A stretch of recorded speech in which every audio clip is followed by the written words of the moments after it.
Zavain hole alapai su Kristan ngin chibai thaber kamu kacheo utuma yan kum tharthu cha thian no pula tur ta kan tuam so don ni pathian le ko thiam rim chiari de lo mai tha o rorel tu te bumru chang som ani achiaranga chang som palia chiar chun som le don ni a dillo pa van te to su anhe ra ni lara anhe na nang mi cha poisen lau pa chu inhe na ome ati a chang som palina chiar ka ni la dillo pa chuan ama chu a ena anhe na he ichak na hian kalla Israel ho hi Midian ho la kata chan ka mang che katir che ani lom ni ati a kum thar thu cha ata kan sarman thu bui tu chu rorel tu te bungruk chang som palina thu a an chiar ta ang khan he ichak na hian kalla ti kan thu bui tu ani ang sarman thu bui tu chu he ichak na hian kalla ani ang pathian ni thu kan chiar te kan zatan malmin som sa se Gideon mi ngom sia chu thingkit tua ti na ani a rorel tulian singami ni in anu puila ka fa som sari anaya ichuan a meila ka tangin fa pakha anai boka avain Gideon chuan fa som sari le pakha anai ani hadilai kan sia thiam thaina na Bible background hi toy te in han soita ela Pathian in nam khan anaya Israel fa te anni a Pathian nam khan Israel fa chu ai bukta boya ta Moses man chuai chu ani a chumi nuwa Moses tram alorala Joshua tram alawin her chuak le a ichuan Joshua hovin kanan rama anlu ta Pathian in khoizu le huta tuilon na ram kanan ram chu a huai theng ta a chumi huna chuan Joshua ko alo thi ve le ta a Moses hun rala Joshua hun alo ran le a Israel fa chu kanan rama an oma ichuan rorel tu mu mal ho tu mu mal le koi tu mu mal an nei ta o awangin an nun alo in kha ta a Joshua athi nuin ho tu an nei lawa an nun alo in kha ta a pathian an kal sara an ani du zo angin tha an tiangin an nunga an thosa a ti chuan lama mi muwa thil sual lian tak an lo ti ta ni rorel tu te bumru kan en sual tin Israel kha da chuan lama mi buin thil an lo ti sual ta a ti chuan lampan Midian ho ku ta kum sari chu a om tir ta ani ma se pathian nam khan an ni tlak awangin pathian in asharenga amai ema Israel te mam ang au thong chu Pathian benga chuna lo kheng le ta a ichuan lalpa an awangin pathianin zole ape a zole atira ma se zole thu an oi lo ani chudiam che chuan voimi a hian keini ring tu te po pathian khoi na zara pathianin kanan ram min pe a pian thar na khowela thara pa ta nin kan lima ko san ho te po Pathian khoi na le rongol tu te kalkanin limna le ro na kanan ram tui thatna tharau thiam lim pa ta ni kan nun te kan hun te kan mang thin ane ama ero chu hoinia ya Israel fa ten chu kanan huna chuan khoi tu mumal an nei lo wa an nun alawin tha da ta am chia tha ring tu tam tak te he COVID-19 ko san ho kanin khom the ro wang hian an nun kan nun alawin tha da a mani duam hoi so le that yang so ten an nun kan lo mang chota a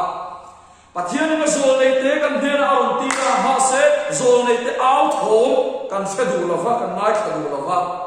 ichuan Israel fa te ne na chuan pathian in van tir ko atir le a Israel kha manase kha zilmi ate berle namra thei berte zilmi Gideon ne na chuan rorel tu te bumru chang so pani kan chuan nam mi chak poisen lalpa inera ome tin pathian o lo khema Gideon chu Israel kha zilmi namol bele namre thei ber te zilmi ni a Gideon chuan lalpa ne na chuan avan tir ko ne na chuan engtin nge ni lalpa kan ne na om si chuan ne tinge he hian kan om Israel fa te annu na lo in kha da Midian ho boya antama an khai thar te po chu Midian ho chu an ne sak zela ei sak zela Israel fa thian nam thada ta om ngai no to bani chu ti ga mamang le har sak da lo lai chon pathian in Gideon chu azok ko ta Gideon chu nam mi chak voicen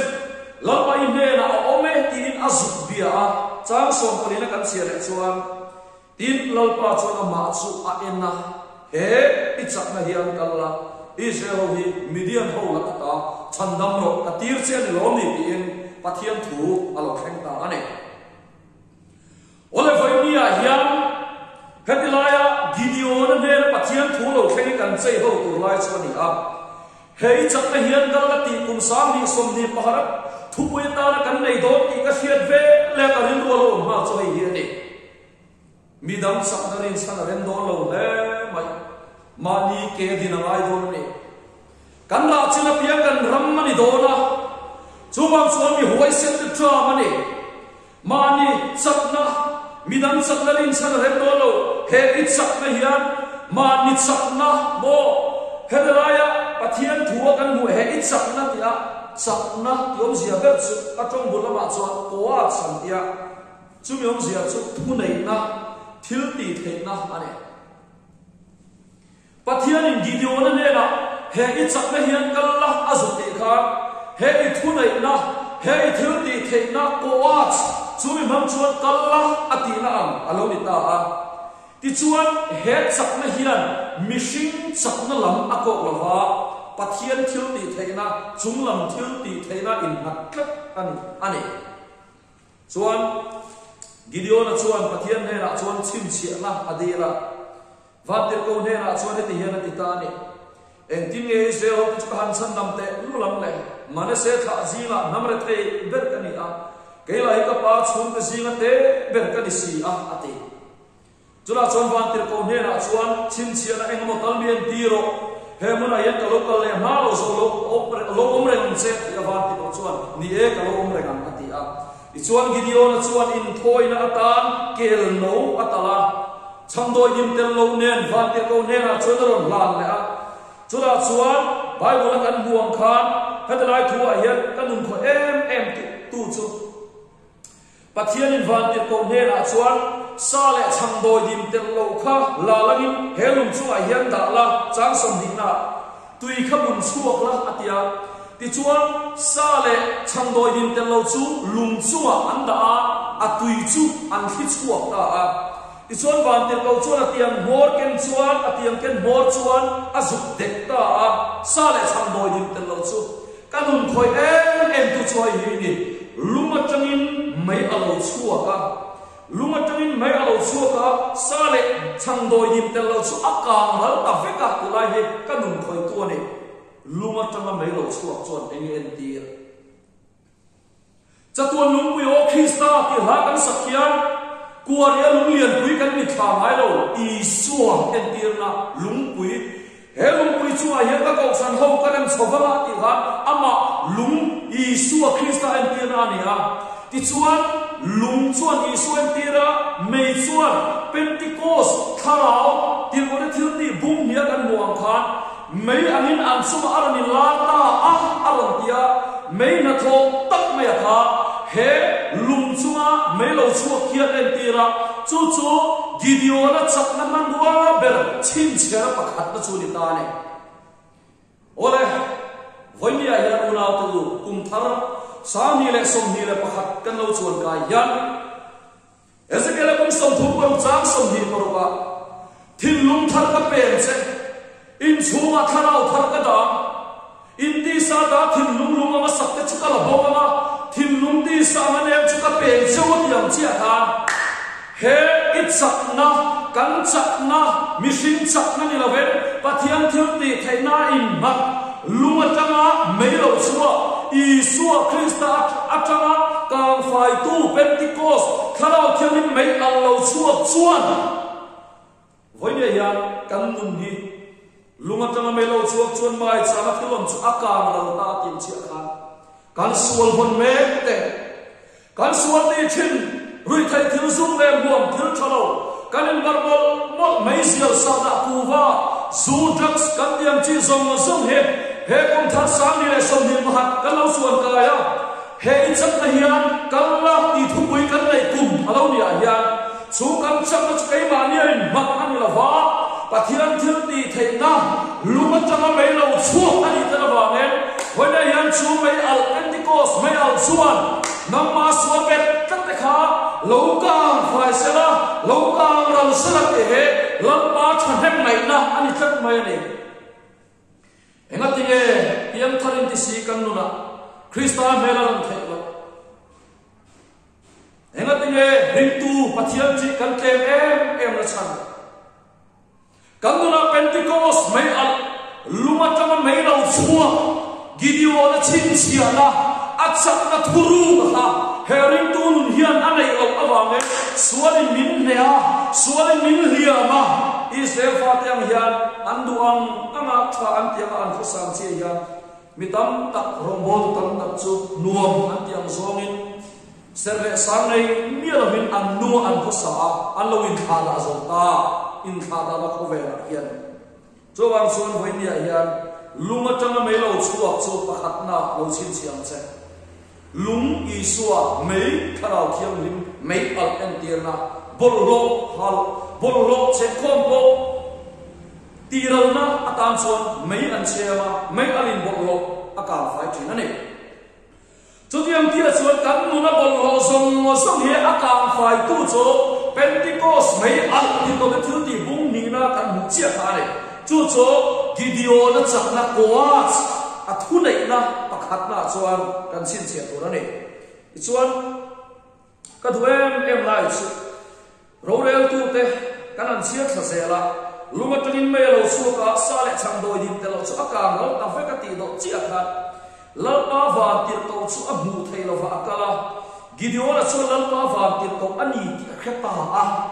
tharau mit var na tharau mit men na ola tu ni hun ne kan ti suan kum sa bi som ni pakhat na edi sang ni le som ni pakhat kan lo chuang kai kum thara pathian khomai na asara kan lo khen me ba ya mit del ta mit var na mit var ta mit del na huna an nu do na luma tanga mai lo chuak thil ti theina na aken tel cho van tir ko chu an bu lo wa chuan akal ta a bu thei lo wa akala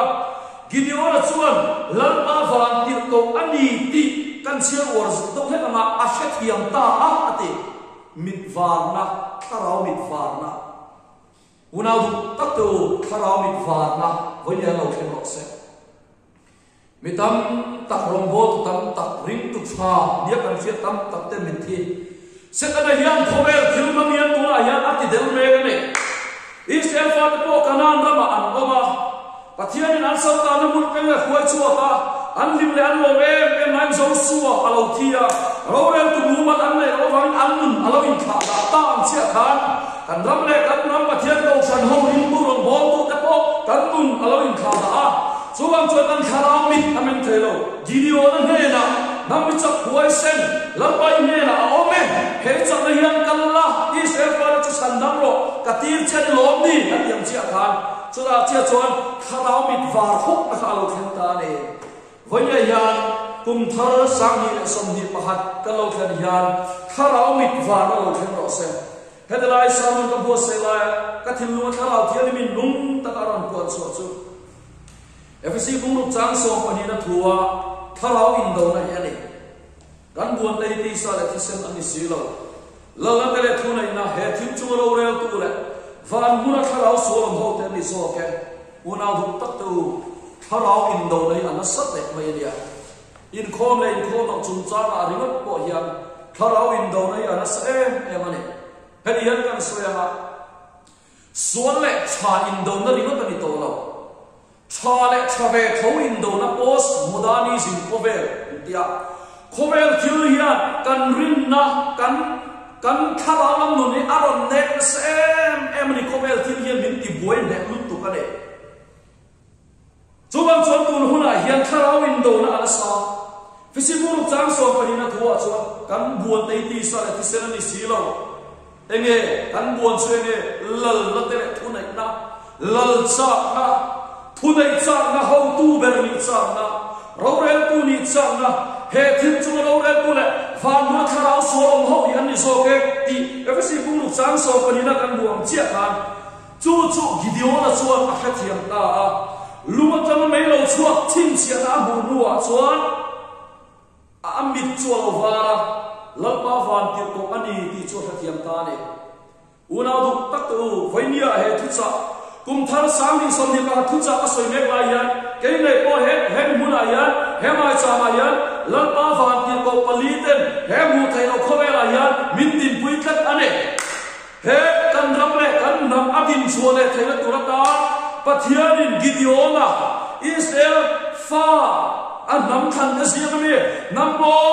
bet nam la thei bet a khamam kha hun nuwa chang chin thamai ser chem to re he nama nam bo bet chia po soi tham lo nam he lalban min khang chu kan cha na kan thil ti thei na thuru ka ge kan hai hon khara mit wa na alo khen angai ne kharau thiam min chan pui ro se ti chuan chumi nuwa chuan chang som ni pani kan che le chuan chu ni chuan gideon chuan chu ta chuan lalpa ta mai cha asiama Jehovah Salom avua ava khamon thak em Jehovah Salom lalpa chu kan khamon na ti na ani Jehovah Salom khamon na alo khen ta lunga changa mai lo chuak chin chia na chuan kharamit wa na aron kem tela mai al chuan sual kan fai na sual kan ral na aron kem tela kharamit wa na chumi nuwa khamon na Jehovah Salom lalpa chu kan khamon na voinia hun khir tak kan ma chon mek lai yan kum zabi thar kan lo chuan kai mek lai yan una du tak khamon na kom ne iso kham pha na kom te ka so chane nukin pui si khamong mi si lo yan minon bia patin pui si khamong thai mi lo te yan em tin ne te ka khamon ve te khamon na enge om zia in chi ro ati thina ne voinia yan loi tem sai te kan dum chu hetilaya Jehovah Salom lalpa kan khamon ti om zia chu rem na ani tina panina chuan chol na ani a apathum na chuan in ma ani khatlai kha chu kan lu thuk mam do la kan thuk wi ni lo wangin khamon na om zia chu rem na chol na in ma na ani ama pathian ne kan rem hian ke ma ni no khamon na chu achok le chini lo om ha thina ne gideon na chuan mai cha bo sia Jehovah Salom lalpa kan khamon na lalpa chuan khamon na ani voinia ya una ru tak tu khowel hian lungmai na khowel hian harsana min nuklu zeldon tuna covid-19 kan ti ai hun harsale sile thillo te po alo wa khem zela bible zitinan kadani chutiam kara chuan zal kan mutilai po khamon na Jehovah Salom kan ne lalpa pathian kan khamon na gideona mai cham bo Jehovah Salom tiam ha voinia yan khamon na kong ni kan zo avan tu te lul tina dom le chuan kanan ho te khan kanan ho te pathian kha Israel fa te an lo bia baal mai cham te an siama aseri mai cham te an siama baal chu kanan ho pathian ta soina ni a aseri chu kanan ho pathian nu soina ni a mal so na fanawa te ei ba so na ko ma te mal so na pe tu ni an thir wangin kanan ho te pathian chu gideon pa chu asa me to han alo be ve manai chuda chuan gideon ne na chu pathian thu lo thleng le a ipa mai cham baal mai cham na seri mai cham chu ti chim ro atia atoi zong soila baal mai cham chu chun e na ati chim phal lo awangin zan alo chim ta ne voine hian kan ram le kan nam ko san pathian ko san ho te le a en zio zong te pon nyam mi man le chung kwa te pon ni ngom bo tu te pon ni a milem biak na mi duam chu milem bia bible lo ti a milem biak na mi tam tak hi kan lut ve ane kan lut me ane sungai nak na milem biak na te thil tak ni lo thil lem ngai nak na te kan lut me ane chung zong lo sum cho gideon ne na cholan pa tholo khenga ti chim vek ro ati lali so ko vela le lai po khan tempula te akala an mai cha ma ta biak bu thiam hin ta sumdon atana lo ma kapai ni sumdon an lo ma ne an sumdon mun ta ati chim rem ro mai wanya ya lo kan biang in mun ma tam tak te sum le tai mu na ta te min pathian tu sum mu na ta te sum do na ta te lo man mek la yan chu milen bian na zong zo te cho vonia yan isu Krista min ka do da la ne la isu Krista min ka do da la ne chung song zong milen bian na cho vonia yan kum sa ni som hi pa yan lo to vexela thil tak tak hi ngai na mo thil tak tak hi lo ma bo te in kan in so ma ne ichuan rorel tu te bur kan sia zel chuan mai sam ti chimin alo ong ta a mai cham chan tu te le bal mai cham chan tu te le bal mai cham chan lo tu te in kara in do na alo khem ta ma se chu in do na chuan Gideon le apol chuan ne na an cham ta ne chu Gideon cham na ne hei chak le hian kal la ko wa thil ti theina Gideon chak le ama in mat ani lo pathian thil ti theina in mat ani cho nên chia chuan ring tu kan khalaun ta kan sak na kan la he kai ma ni la ma in mat ani lo wa Zakaria bumi chang na thua chuan sak na ni lo hin thil ti theina ni lo hin ka khala so kin le ti tu pathian khalao thil ti theina le pathian khalao na tho in mat ani thak ani chu zo chu tun kum sa ni som ni pa kum thar ka lo chuan ka yan kan mu thiam apoi bo me ani thil pakhat le kan soi le aba Gideon pathian ne na fiana adil le a Gideon chuan pathian ne na fiana adil chu hei he ni ngai te fuizol a beram bul ka da anga beram bul a chuan dai alo ka anga leizong song chu lo ro ve kam ati a I chuan Gideon a chuan isoi ang nei keima kuta Israel fa te I chan dam do ni chuan he chin chin ni mu ti ro fuizol a beram bul nda anga beram bul a chok dai farama leizong song ro ve kam atu kho lo vara chin china di lang tak chuan alo ta I chuan anuwa ni khat Gideon a chuan pathian ne na vai khat sik ka dil le se kan soi non le te na ti atuk zara chuan pathian ne na chuan fiana dil le a chuna chuan chu fiana chu beram hul an da le a beram hul chu lo ro nga leizong song chu dai na lo dong le fe kam chu chim chena chu pathian in atu ka om ti le ta ni chu Gideon a sak na chu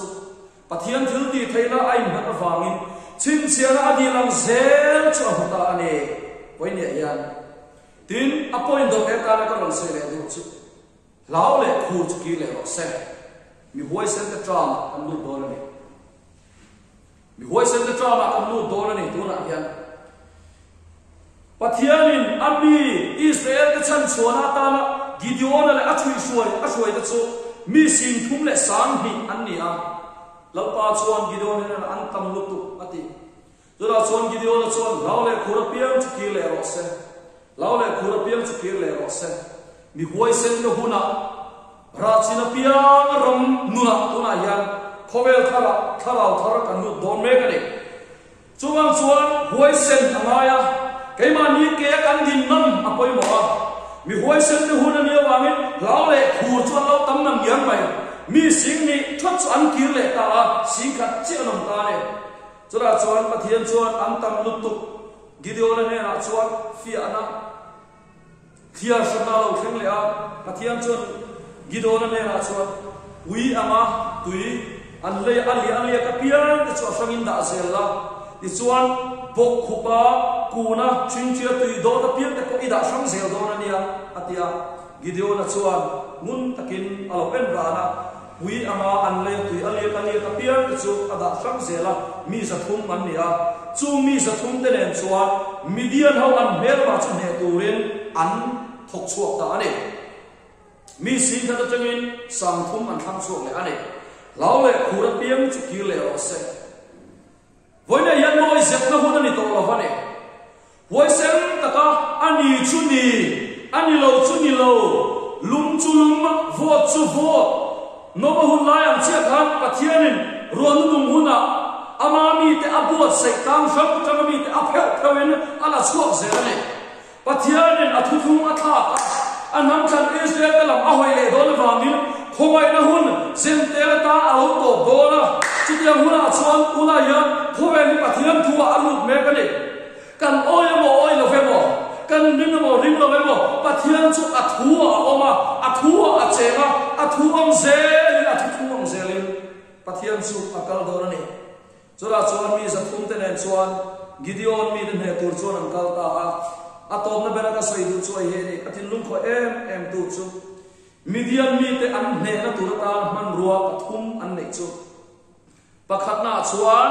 to torot panira chuan bel ruwa pathum na chuan mei cher to torot chuan fakna sil fen an tira bel ruwa chuan nang le kei an tira mei cher chuan Pentecost thal thiam lim mei an tira ni ka soi lo le Gideon ho Midian ho ne turan kalan man ruwa chu to torot fakna sil fen mấy chén kia mà chú chú khao thiêng lim en tira bel ru an kia chú chuan nang le cái en tira này ti chuan an au ha tu lalpa ta la Gideon tan an tia ga kari ru khoi em lai Bible chang chian man chu chang som ko na yan an bel ken chu an ti ke som vek ti lai kanun khoi em tu ani an bel ken chu an ti ke som vek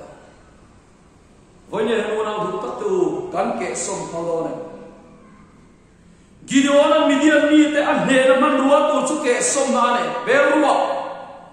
bel ruột chung mà chuan mấy chén là oma to ruột anh hà mang chú chú phật nó xịn phèn anh này với nhà hàng tu te cán hề là lá tu cán Midian hậu sẽ cán này thao xuống cái mà nia cán hề thay đâu cán hề là tu cán sắp cán man ruột tu số và thiên thiên đi thay na co hei chak na hian kal la tia pathian thuthum Gideon ne lo themam khan mei cherla Pentecost mai al thil ti theina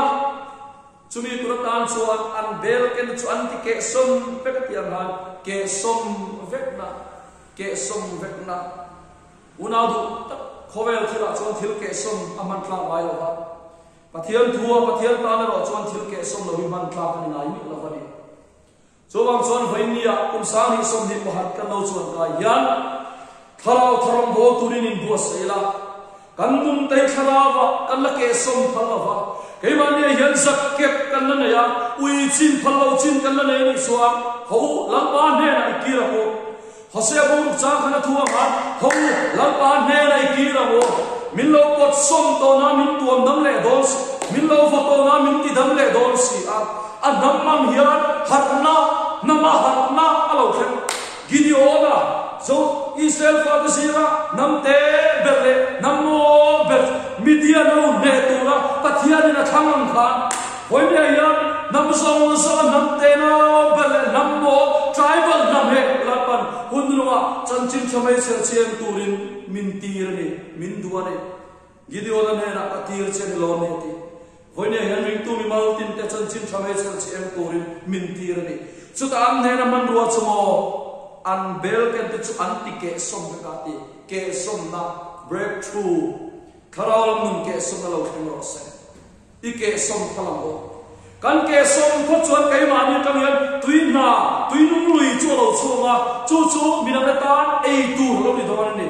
thil ara re ni akun tan ni mai la wa minam tan ara china ni chu ba min ra chua tur nama Rasuatur nam ni tura pathian na min ruan na kuma ya hoinia ya kan ni na tak kan lo heider ani point Gideon apo ani na lo solo ha wine sor pura grape alo huwa bu alo huwa chula chuan pathian in ani na tak azuk khiatir nam mi chak huai sen lalpa sui ne na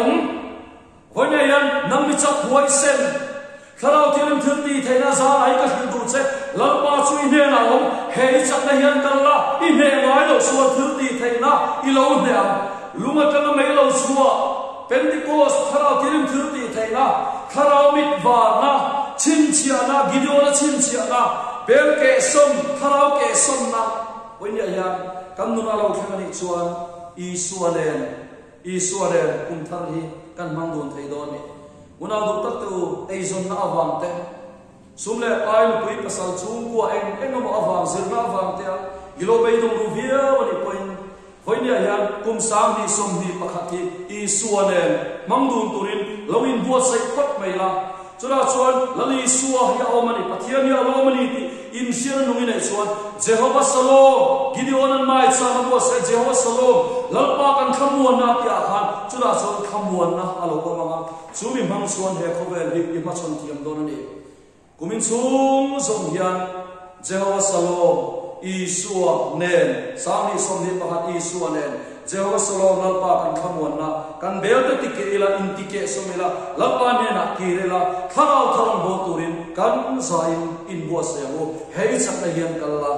pathian in a thu kan soite kan satan mangin so se amen.